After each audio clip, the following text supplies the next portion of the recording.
Well, we seem to have received our feed. We're going back to Orlando Stadium, where the president of the country, Cyril Ramaphosa, is now addressing the youth.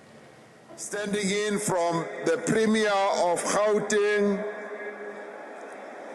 deputy ministers who are here, and MECs of our Gauteng government,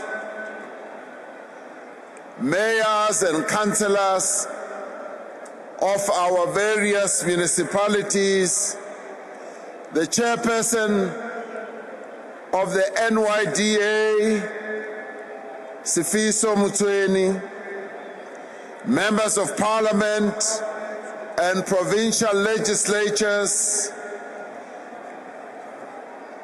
the president of the Pan-Africanist Congress, who is here on stage with us, the leadership of various youth formations who are here, Sanbonani, Abishin, Dumelang, Demacheroni, Molweni, Goeiemiddag.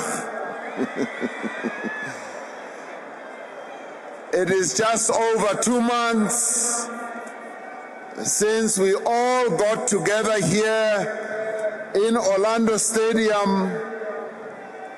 When we last got together here, we were bidding farewell to Mama Uwini Nomzamo Matikizela Mandela, a great woman of fortitude who, through her complete dedication to the liberation of our people, inspired generations of young people in the struggle for democracy. Today, we also gather here to commemorate and celebrate the heroic deeds of the youth of 1976 and all the other young lions who came after them. We also remember Ubaba Usemzima, who passed away a few weeks ago, who took the photograph of Hector Peterson that was broadcast all over the world, a photograph which in many ways truly depicted the horror of what happened on the 16th of June in 1976, and we say, may his soul rest in eternal peace. We celebrate all the young people who launched the uprising in 1976. These were gallant freedom fighters who selflessly sacrificed their own lives for the liberation of their people. Today, we also celebrate a new generation of young freedom fighters who have dedicated themselves to the struggle against poverty and inequality, the struggle for dignity, for prosperity, and for justice for all. From those who have come before them, they have learned the value of selflessness, discipline, hard work, and an abiding love for the people of our country. As we seek to build a new, inclusive South Africa, we look with great eagerness to the creativity and the energy of the young people of our country. We look forward to them because young people have been at the center and at the forefront of every decisive historical moment in the struggle against colonialism and apartheid. The young people of our country have always distinguished themselves with their visionary talent, with their foresight, and their ability to be catalysts of political and social change. From the founders of the ANC Youth League in 1944 to the students who led the 1976 uprising to the young lions of the 1980s, it is the youth of our country who speeded up the death of the apartheid system. Even as we built a democratic South Africa, it was the fearless young people who reminded us that liberation would not be complete until the wealth of the land of our country is shared amongst its people. It is the young people of our country who have said to us that we cannot have true democracy and freedom without economic emancipation.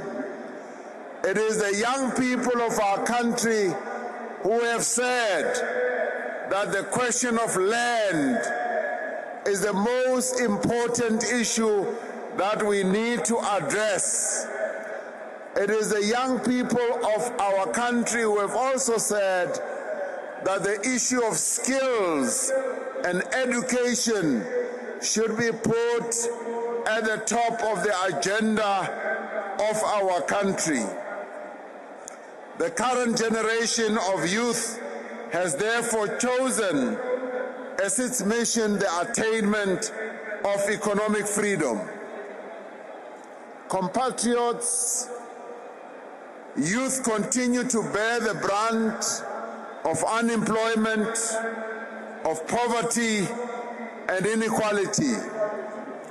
If you want to experience poverty, just ask the young people of our country, and you will see poverty written all over their faces. They remain the hardest hit by disease, violent crime, drug abuse, and underdevelopment. We understand the frustration of young people who cannot find jobs, who do not have the skills and the experience employers are looking for, and are unable to find the support that they need to start their own businesses. Our shared responsibility as government, as business, as labor and civil society is to develop pathways for young people into the world of work. It is this task to which we should be directing all our efforts and all our energies. We are making progress in many of these areas. The National Youth Development Agency, the NYDA, has established a value chain of entrepreneurship which includes skills development, training, development finance, mentorship, support, and market linkages. More than 2,500 startup companies have been provided with funding, creating more than 10,000 jobs in the economy. 10,000 jobs that have been created as a result of the work that is being done by the NYDA. Let us give the NYDA a round of applause because they are doing some really good work. Beyond this, more than 25,000 young people have been placed in job opportunities over the past 3 financial years. Today, we have a very good example of what the NYDA is doing. The young people who are sitting on my right-hand side are the beneficiaries of what the NYDA is doing. We should be proud of these young people. Many of them are running their own businesses and they are successful at running their businesses. We should be proud as a nation that we've got young people represented in the NYDA who are championing the issues that affect young people, who are assisting other young people and creating successful entrepreneurs.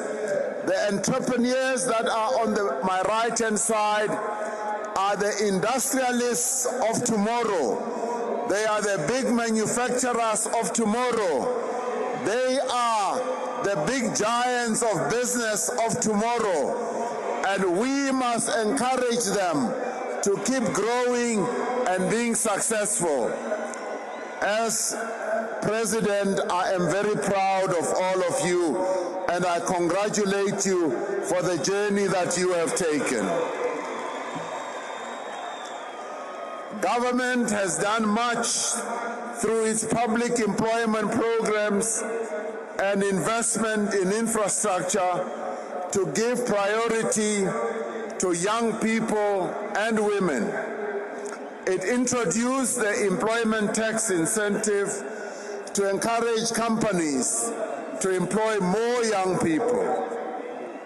Government, business, labor, and civil society have started preparations for the Job Summit, which will need to take extraordinary measures to create jobs on a scale that we have never seen before in this country. It will need to forge a new social compact which mobilizes all sections of society behind the task of growth and job creation. We have demonstrated what is possible through working together. The Youth Employment Service, which is an initiative led by the private sector and supported by government, as well as labor, was launched earlier this year to bridge the gap between school and work. With a number of large companies already involved, it aims to create 1 million experience opportunities for young people over the next 3 years.